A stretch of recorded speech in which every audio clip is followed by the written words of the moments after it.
Congressman Paul, I believe you are the only man on the stage who opposes the war in Iraq, who would bring the troops home as quickly as almost immediately, sir. Are you out of step with your party? Is your party out of step with the rest of the world? If either of those is the case, why are you seeking its nomination? Well, I think the party has lost its way because the conservative wing of the Republican Party always advocated a non-interventionist foreign policy. Senator Robert Taft didn't want to be in NATO. George Bush won the election in year 2000 campaigning on a humble foreign policy. No nation building, no policing of the world. Republicans were elected to end the Korean War. The Republicans were elected to end the Vietnam War. There's a strong tradition of being anti-war in the Republican Party. It is the constitutional position. It is the advice of the founders to follow a non-interventionist foreign policy. Stay out of entangling alliances. Be friends with countries. Negotiate and talk with them and trade with them. Just think of the tremendous improvement relationships with Vietnam. We lost 60,000 men. We came home in defeat. Now we go over there and invest in Vietnam. So there's a lot of merit to the advice of the founders and following the Constitution. And my argument is that we shouldn't go to war so carelessly. When we do, the wars don't end. Congressman, you don't think that changed with the 9/11 attack, sir? What changed?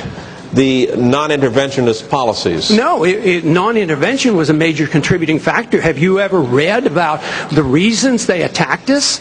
They attack us because we've been over there. We've been bombing Iraq for 10 years. We've been in the Middle East. I think Reagan was right. We don't understand the irrationality of Middle Eastern politics. So right now we're building an embassy in Iraq that's bigger than the Vatican. We're building 14 permanent bases. What would we say here if China was doing this in our country or in the Gulf of Mexico? We would be objecting. We need to look at what we do from the perspective of what would happen if somebody else did it to us. Are you suggesting we invited the 9/11 attack, sir?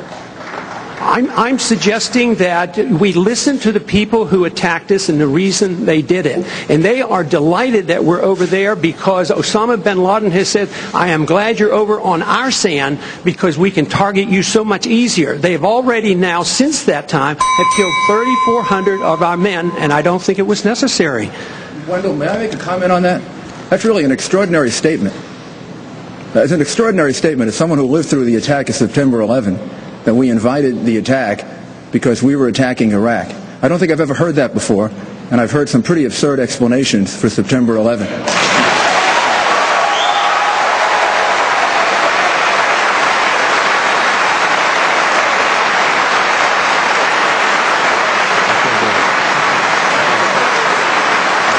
And I would ask the congressman to withdraw that comment and tell us that he didn't really mean that.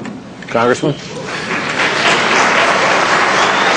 I believe very sincerely that the CIA is correct when they teach and talk about blowback. When we went into Iran in 1953 and installed the Shah, yes, there was blowback. The reaction to that was the taking of our hostages, and that persists. And if we ignore that at our own risk. That if we think that we can do what we want around the world and not incite hatred, then we have a problem. They don't come here to attack us because we're rich and we're free. They come and they attack us because we're over there. I mean, what would we think if we were if other foreign countries were doing that to us? Can I have 30 seconds, please? No, wait a second. We'll all get 30 seconds. They are coming. We all want 30 seconds to talk about this.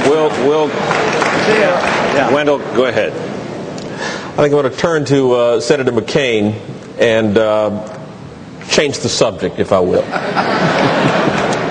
I don't think we're going to solve this tonight, gentlemen. An internet question for you. Senator Royce from Philadelphia asks if South Carolina should be free to fly the Confederate flag from state buildings